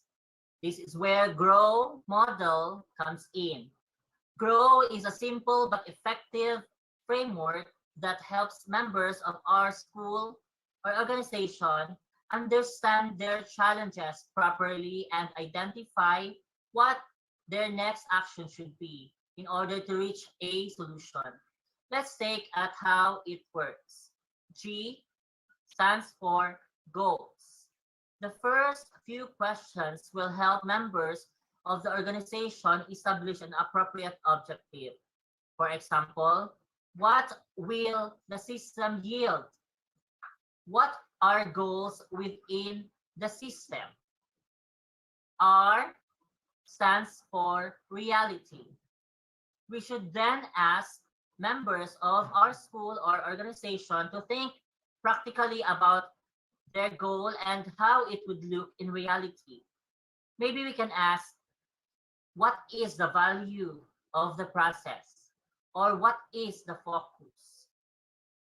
O stands for options. Next, we can maybe ask them all the things they could do that might help them reach or achieve their goals. Then we can work to evaluate these options by asking, what are the expected changes? Or what are the strengths and opportunities? And lastly, W stands for will or way forward. Finally, we can establish how committed are we to the actions we agreed. To do this, we can ask them to rate their commitment and explore what need to change or happen to get to maximize output and outcome. Perhaps we can ask, what are the steps for sustainability? How will the process be improved?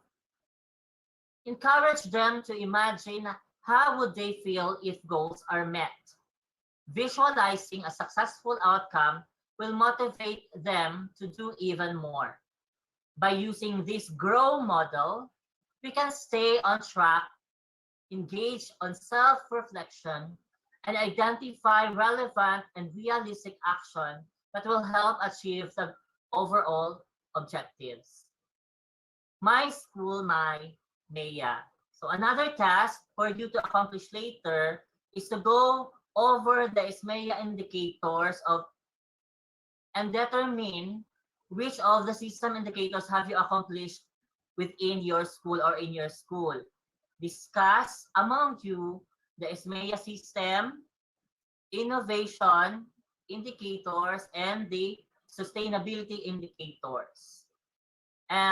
You will identify what items of these indicators, no, what specific indicators are already done and complied in your respective schools based on the available means of verification identified. Setting up the school M&E system. We set up the school M&E system in 6 steps processes. These are: define the scope of the M&E. Second, we need to establish M&E activities, followed by determining decision-making requirements and setting up monitoring process. And then we need to communicate the system, and lastly, to operationalize the system. Now first, how do we define the scopes of the M&E? The most important step in setting up the M&E system is to clarify and define the scope of the M&E. This involves clarifying the objectives and targets of the school, defining the success indicators and performance measures. Specifically, it must answer the following questions. What are the outcomes the school wanted to achieve? What are the programs and projects it intends to deliver? How many and when? And lastly, what are the resources needed to implement the programs and projects?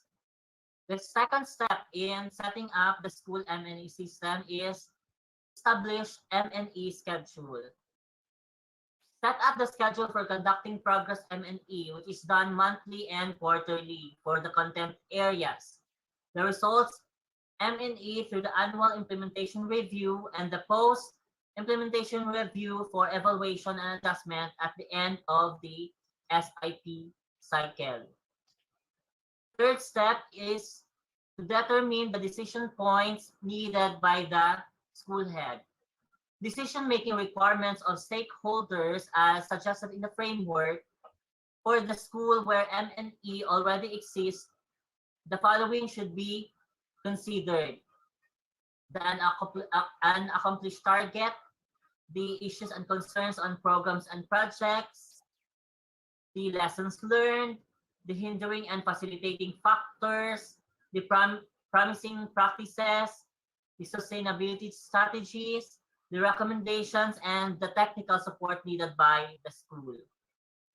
The fourth step is the setting up of the monitoring process. To do so, we need to define the M&E of the school and then identify the reports needed or the reports that are required. And lastly, we prepare the TOR of the school M&E team. The fifth step of the setting up the school M&E system is to communicate the system. This is a time when we need to kick off meeting for the staff and the M&E team to be aware of the scope, management reviews, information requirements, and the operating details of the M&E. And lastly, the M&E system needs to be operationalized. Operationalize the system. Implementation of the M&E activities according to how it was scheduled. So that concludes the first part of this session. You can access the templates mentioned in this session through the link provided by the technical working group. Thank you for your time.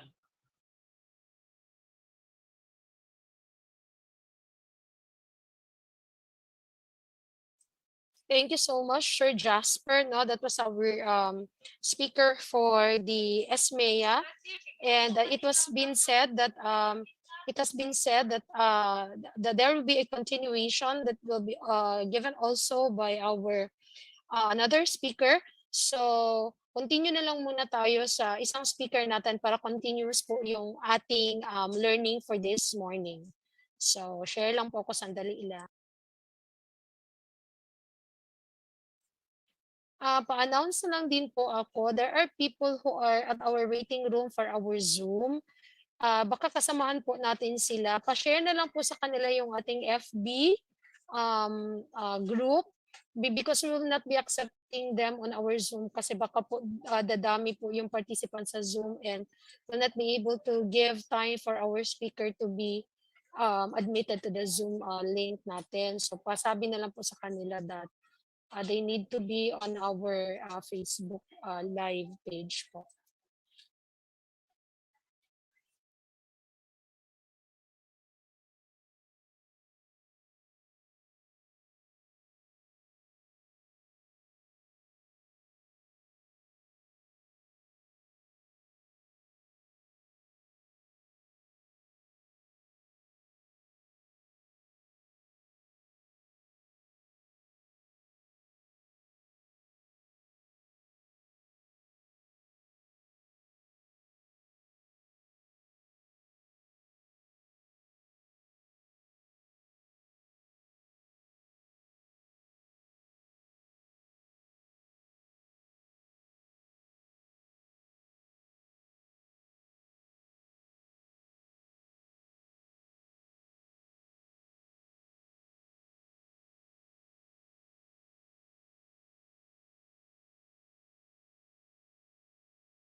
Good morning, everyone. Moving on Sir Jasper's discussion, allow me to discuss about the creation of school quality management team.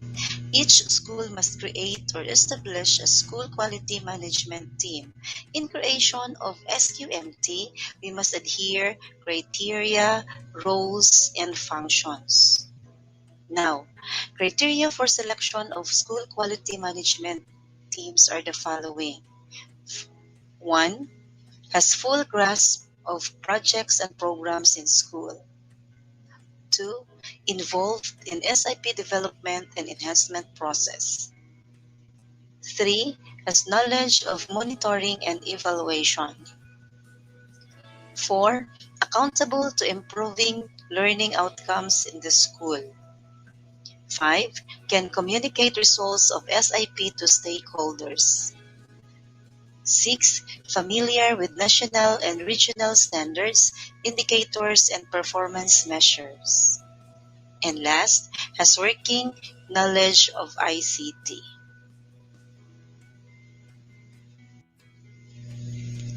These are the roles and functions of each member of the SQMT. First, manage a mechanism for quality assurance and accountability in the school. Next, ensure that inputs, processes, outputs, and outcomes of the school are at par with quality standards and targets set. Next, communicate results of monitoring and evaluation to improve the implementation of SIP and SPM practice. And last, process and review data gathered to make inferences to enable school management to arrive at sound decision making. Now, the School-MEA structure. The School Monitoring and Evaluation Team, or the so-called SMET. This is the structure of the SMET for big elementary and secondary schools. First, the school head. Next, the school M&E coordinator, the department head or grade level coordinator, the ICT coordinator, and the last is the 2 SPT representatives from parents or LGU.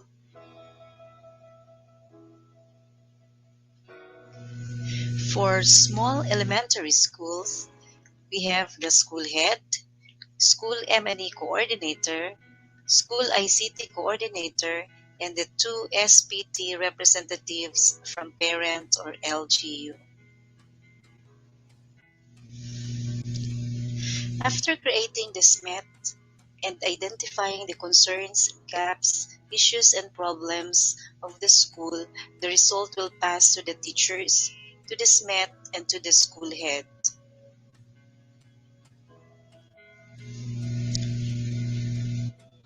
Now, moving forward, each member of the SMET has different roles and responsibilities.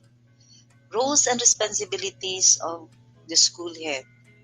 The school head is the process owner of the school M&E system. As process owner, the school head must ensure the integrity and efficiency of the system. This means providing accurate, timely, and relevant information to the school stakeholders. The school head will also be the major beneficiary of the lesson and insights generated by the M&E system.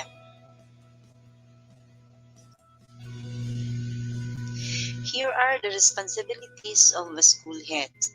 First, orients school stakeholders on how to operationalize the QAA and M&A system. Designates the members of the school QMT. Designs monitoring and feedback system. Example, flow of reports and feedback, reporting schedules, monitoring and feedback forms. Next, convenes school QMT regularly to discuss M&E concerns together with implementation team. Communicates the learner's progress to intended stakeholders. Next, submits quarterly accomplishment report to SDS and school stakeholders. Last, interacts with SDS and school internal and external stakeholders. The role of the school M&E coordinator. The M&E coordinator is responsible for the overall M&E strategy and implementation within the school following the M&E framework for the school. The M&E coordinator shall report directly to the school head and shall provide him/her with interpretation and analysis of M&E data. The following outlines the roles, functions, and responsibilities of the M&E coordinator.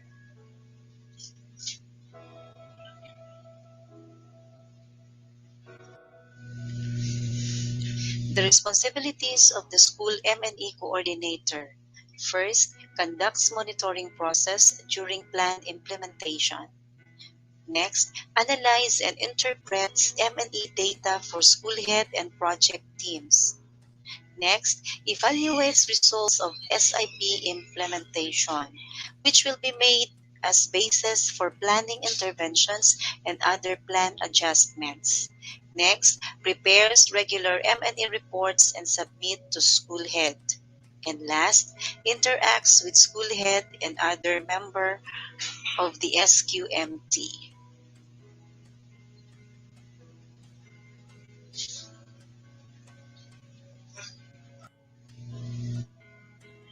Now, the responsibilities of the SPT are the following. Monitors implementation of SIP. Attend regular meetings and conferences. Provide technical assistance and proposed resolution of CGIPs. For the department heads, they are responsible to tracks, monitors school and learner performance. 2. Recommends to the school head actions to improve learner achievement. 3. Submits quarterly consolidated learners performance report to school head and school M&E team. Last, interacts with the school M&E coordinator and teachers and department chairs. Roles and responsibilities of ICT coordinator or the computer teacher. First, gathers, records, organizes, stores data, and ensures that school records are complete and up to date. And last, interacts with school M&E coordinator and department chairs.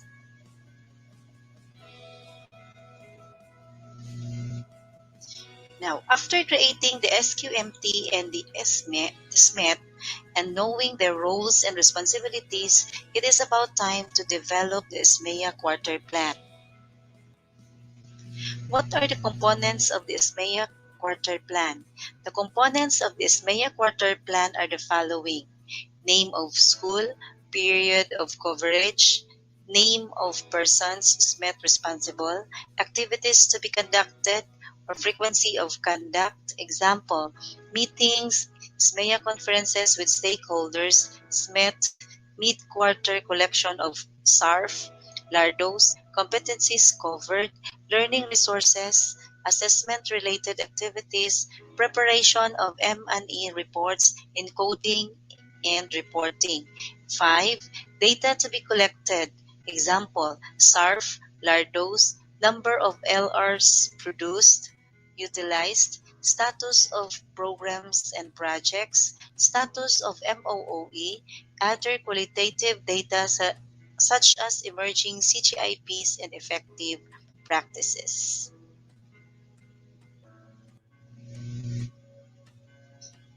In making our SMEA Quarter Plan, we will be using this template: School Monitoring, Evaluation, and Adjustment Quarter Plan. And the components are, we can see here the name of school, period of coverage. In the first column, the SMEA activities to be conducted. In the next column is the schedule of conduct of the activity. And the third column, data to be collected. And the last column is the SMET responsible.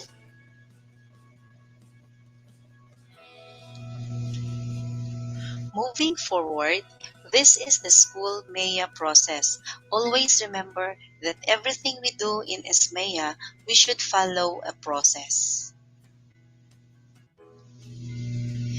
The first step is the SMEA shall be conducted on or within the second week after the periodic test or quarterly examinations. It will be facilitated by the school monitoring and evaluation team, a 3-man team headed by the school principal. The other 2 members of SMET shall be the faculty leader and a master teacher. The master teacher shall be the SMEA coordinator of the school. Next is, in the absence of a master teacher, the school head is given a prerogative to choose the 2 SMET members from the pool of teachers. Between the 2 members, the school head has a privilege to designate the SMEA coordinator.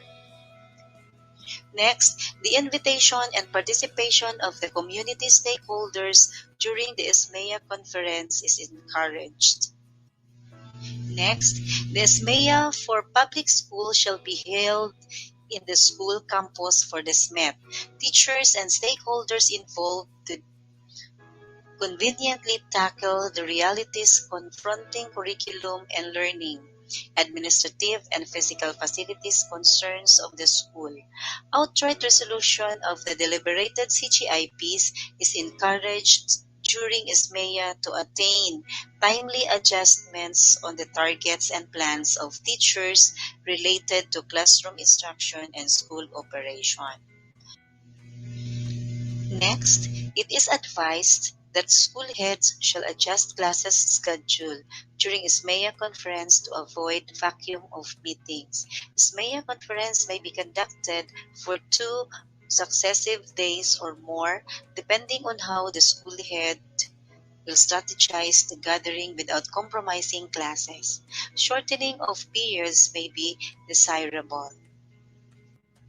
Next, the SMEA shall focus on the CGIPs related to curriculum management, learning delivery, learning resources, assessment of learning, linkages and partnership, learning outcomes, given the emphasis of literacy rate, numeracy rate, and achievement rate, and desirable strategies for effective teaching learning process employed by teachers.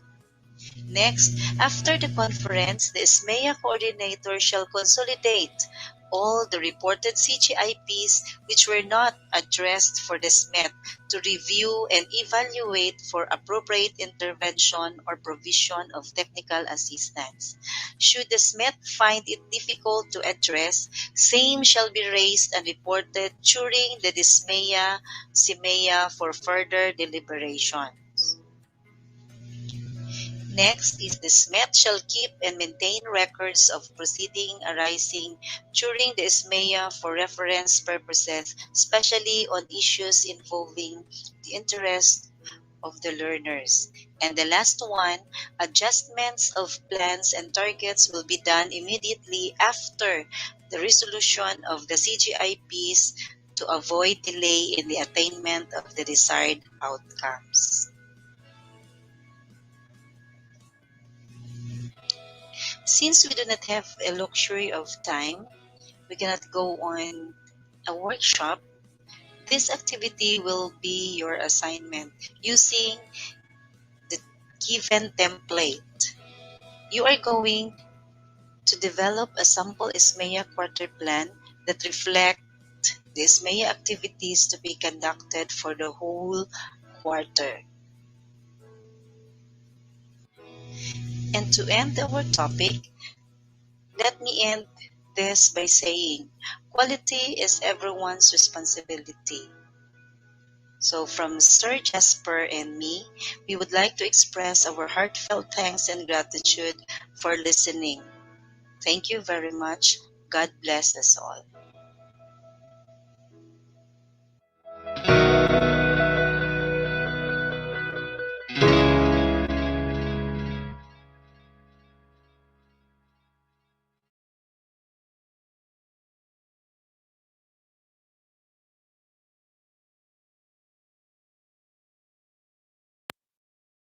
So thank you so much to our two very active school heads who have their topic on this MEA in on the DSMEA, no. So that part one is from Sir Jasper Mancho, and part two was from the principal of Matina Central Elementary School, Ma'am Marietta Gaer. So with that, we'll be having the certificate of appreciation to our two speaker for this morning. No, let's have first the certificate for Sir Jasper Ray T. Mancho, for his outstanding performance as resource speaker on our division rollout for DisMEA, ESMEA, and Katame, held on March 14 to 16, 2022 via an online platform, signed by our Schools Division Superintendent, Sir Reynaldo M. Giliana, CESO 5. And same certificate also goes to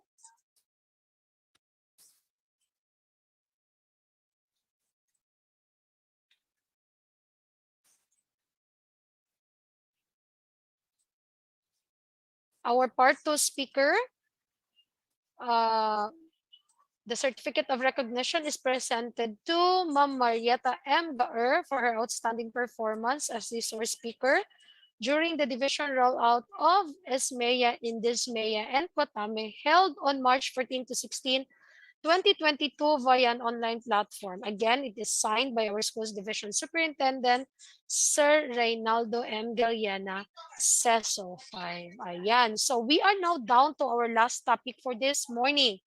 But before that, we would like to inform everyone that our attendance link is on our Facebook live comments, no. So balikan na lang po natin, and later on we'll also be sharing the attendance link. And we still have 2 days more to go. That will be tomorrow and Wednesday for the continuation of all our topics. So hindi ko na po papatagalin. Let's all have the last speaker for this morning, another PSDS of Marilug District, in the person of Dr. Jean Fe Olango, on her topic on this MEA.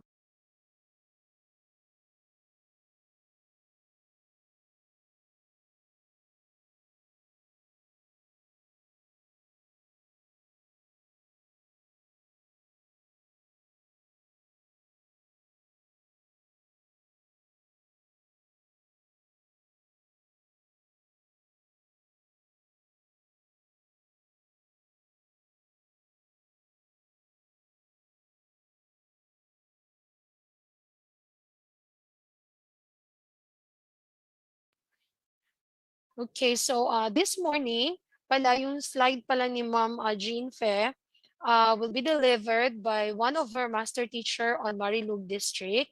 No, it was Ma'am Janet Navarro. So uh, let's have the slides now.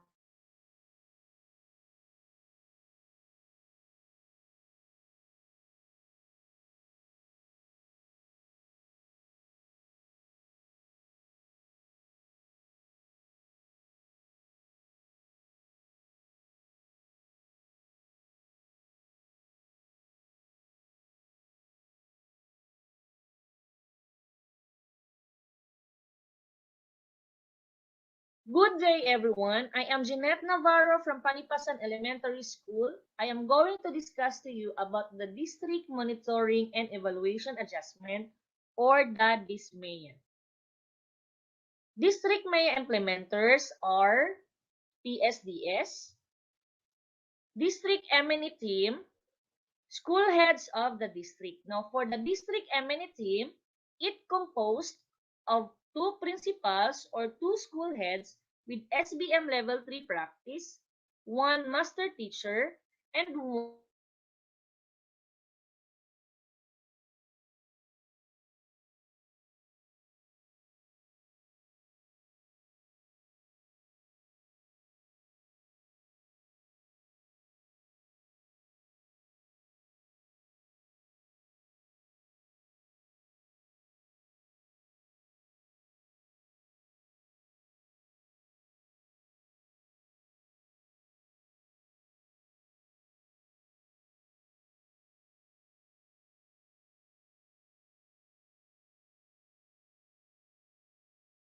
Good day, everyone. I am Jeanette Navarro from Panipasan Elementary School. I am going to discuss to you about the District Monitoring and Evaluation Adjustment, or the DisMEA. District MEA implementers are PSDS, District M&E Team, school heads of the district. Now, for the District M&E Team, it composed of two principals or two school heads with SBM Level 3 practice, one master teacher, and one SBM coordinator or the M&E focal person proficient in ICT. For the duties and functions of the PSDS and District MEA team are as follows: ensures quality implementation of technical assistance in schools, monitor the implementation of MEA in schools, gather and consolidate quarterly M&E reports from SMEA teams' reports, prepare quarterly M&E reports based on the consolidated SMEA teams' reports, provide the school's copy of the report, facilitate the AIP review and adjustments in schools, submit district M&E report to the division MEA team, and interacts with the division MEA team in senior highs district concerned. The district MEA process flow. Here, the district receives the school's monitoring and evaluation report. Then, the district M&E team consolidates the school's M&E reports, and this is the part of the data gathering. Since the PSDS have their district work plan or the AIP, that is actually the annual implementation plan or the operational implementation plan, together with the instructional supervisory plan and of course, the technical assistance plan. Now, these are sources of the data needed to be put for the MEA process. So after the data gathering and data validation, we'll come up to a consolidated M&E data of schools in the district. So after the consolidation of the district M&E team, the M&E team analyzes the data and prepares the M&E report. And this is now the data processing and the data analysis. And the expected output of this is the consolidated schools and district M&E report. So from the raw data from schools that it will be analyzed, then here the district M&E team validate the reports with the school heads, the PSDS, and the district staff. And we have now the school heads and the PSDS report their physical accomplishment issues and lessons learned in providing the technical assistance. And this is what happens during the actual DepEd. Okay, for the actual DepEd, after the validation of the report, next is the sharing of the physical accomplishments as well as the financial accomplishments and of course the CIGPs. So on the reporting of the mayor results through the managements or the stakeholders. Now during the conduct of the DepEd, it is expected that people from the division office who will be joining the district, so it is expected for the DepEd focal person will be present during the conduct of the different district MEA, and during the DepEd, the QAT, especially the ARMEA focal person and the rest of her team will be joining the DepEd. They will give their observations and technical assistance. So it is also expected that in the conduct of the DepEd, personnel coming from the division office will be joining to also give their comments, suggestions, and of course the commitment for technical assistance. And of course, we can also tap the top management to join in the conduct of the district MEA and also our supervisors from the CIT assigned to be there during the conduct of this MEA. But the presence of the district supervisor is non-negotiable when the DepEd is conducted. Then after that, we have the district M&E team prepares the district M&E report and submit to the DMET and also finalize the reports and follow the standards. We are now ready to submit or forward the district report to the division monitoring and evaluation team. Included in the report are the recommendations. Okay, recommendations for those issues and concerns that has gap or policy recommendations. So we have also here the note that if the schools division is a small, that there is no need for a district cluster MEA, and after doing the district M&E, the district M&E reports will be consolidated by the DMET. So that would be all for the DepEd topic, and thank you for listening.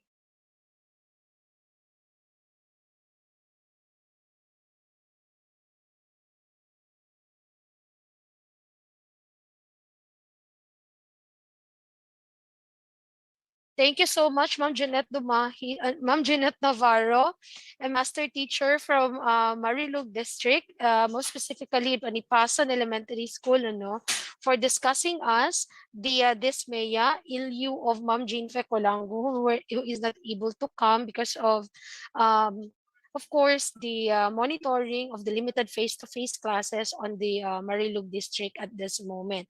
Ayan, thank you so much, Ma'am Jeanette. And of course, the certificate for Ma'am Jeanette will be given maybe tomorrow morning na lang po kasi po yung speaker na, yung certificate natin was ano po, parang na delay po ang pag-prepare natin. Ayan. So I think we are through with our session for today or this morning.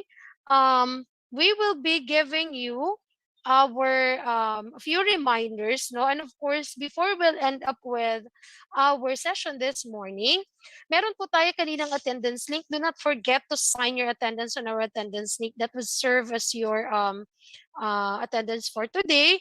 And of course meron po tayong ipa-flash today na evaluation link, no, for you to evaluate all the conduct of our activity for this day, for the first day, no. We hope that you are going to answer the link based on your experience in our Facebook Live this morning and all our topics that has been discussed. Now, if you have some questions and clarifications, you may do so by having it flashed on our Facebook Live. You can comment there. Our team is looking into all of your comments and they are capturing the questions. And if not, kunwari, hindi nyo pa muna naisip yung questions ngayon, but of course later you'll be able to analyze all our topics for this morning. Tapos may masumagi sa inyo ng mga questions or clarifications. Since all of you is able to witness our Facebook live on our Facebook group, you may have to leave your questions and clarifications on our Facebook group, and we will be capturing all those. And on our schedule tomorrow, kung meron tayong time, we'll be answering that one before we will have our session, the first session for tomorrow. So you come across with all of your experiences, and then you're going to marry it with your learning today or this morning. Then you will come up with, I think, a confusion in your mind, and I think a question in your mind. You can have that on our Facebook page or group. You just type there your questions and clarifications. No need na mag-English, no need na ano. But if you wanted it on your vernacular, you can do it. And then we'll be capturing the question and we'll be giving the answers. So, magkakaroon tayo ng system in entertaining the questions. If the questions are alike, then we'll group them and then we'll give one answer to it. So, ganun po ang ating scheme for our clarifications and questions. And of course, tomorrow would be our second day, and we hope that the number that we'll be having now will still be the number that would attend on our second day tomorrow. And we would like to also thank the school heads and the PSDSS of the schools, because many are giving messages to us that in their school setting, their school head have flashed it on their TV, on their conference room and principal's office. So therefore, those people who are watching right now on an FB Live is not only the master teachers and this DepEd coordinator, but it became a training or a session for all of the teachers involved in the school for the work of ISMEA. Kasi pina-flash daw nila sa TV, and all other teachers and all other members of the team are looking into our Facebook Live. At saka nakakataba po ng puso, no, for the program management team, that the initiative of our school heads and our PSDSS as well is like that. Therefore, hindi na po tayo mahihirapan in spreading the knowledge on this activity to our fellow teachers in our schools. Salamat po. Maraming salamat po. Now, there are also some other participants messaging us that they were asking, no, if they can have the full access to the slides we are using. Yes, we'll be giving the slides, but of course we will be giving all the file of the slides towards the end of our training. So after the 6-day training, the 6-day session, we'll be giving you the drive in which you will be able to access all of our slides, so that you can also go back with it when you have some questions and clarifications na you will be experiencing when you will be having your ISMEA and DISMEA na. Ayan. So, let us have our Ma'am Rose Marie Rialino to share on our screen. Are we able to share on our screen our evaluation link for today? No? Please have our tiny URL, and then please have also our QR code scanned, so that we'll be able to have our evaluation for today. Ayan. So we'll be giving time for all of our participants to answer the evaluation link. And naka-timestamp po yan. And it will be giving us the numbers right away kung ilan po sa ating mga participants ang currently answering our link. Yeah. Sige. So let's give time for our participants to answer the link. Share ko lang. Please share us the soft copy. Thank you so much. Ayan po, na-answer na po natin kanina about sa soft copy. Good morning from 6 to Davao Elementary School. As far as Tibungco District, they are with us right now. Our other speakers are also Kaway Kaway and our ISMEA rollout. And thank you so much daw to all our speakers. Of course, our speakers are trained no by our regional office last 2021, and then we are now able to cascade it on our division. So balikan po natin, let us share our knowledge on Ismea, Dismea, and Katame to all of our colleagues in the field, because this would be a great parang attitude for all of us no in assuring that we can only give quality service and quality education to all our learners. Okay, so siguro I think yung evaluation link natin can also be posted on our Facebook page or Facebook group, Ma'am Weng, para pwede nilang balik-balikan yung kanilang pwede nilang balik-balikan yung ating evaluation tool. Ayan. So with that, I think we are through with our session for this morning. Balikan ko lang po yung ating mga speakers. The first speaker that we have in the morning is on monitoring and evaluation on M&E system and M&E in government sector. That was given to us by Ma'am Michelle Sardido, a master teacher from from the Davao Central District. We also have our second speaker on the M&E guiding principle and terms of references by Sir Jerry Papa, a master teacher 3 from Doña Carmendenia's National High School. We have the MEA technology and process given to us by Dr. Rosalinda Cabig, our public schools district supervisor of Marilug B, I think, and the ISMEA, the shared responsibility by Sir Jasper Rayman Shaw, our school head from San Roque District, and Ma'am Marietta Gaer, another school head from Matina Central, and of course the DISMEA that was shared to us by Ma'am Jeanette Navarro. Ayan, yun po yung sequence ng ating morning session today. But we'll be having our next 2-day session pa tomorrow and until Wednesday. So with that, I think we say goodbye and see you tomorrow morning, the same time, same Facebook group page. And of course, once again, congratulations in behalf of our schools division superintendent, Sir Ray Giliana, our ASDSS, Ma'am Marilyn Diduyo, and Dr. Jinky Ferman, our Chief of the School Governance and Operations Division, Ma'am Tessie Del Valle, and the Chief of the Curriculum and Implementation Division, Ma'am Alma Sifra. We say thank you, everyone. Congratulations for all those schools who have opened their face-to-face classes today. Welcome back to our school campus, our dear learners of Davao City Division from the kinder to senior high school.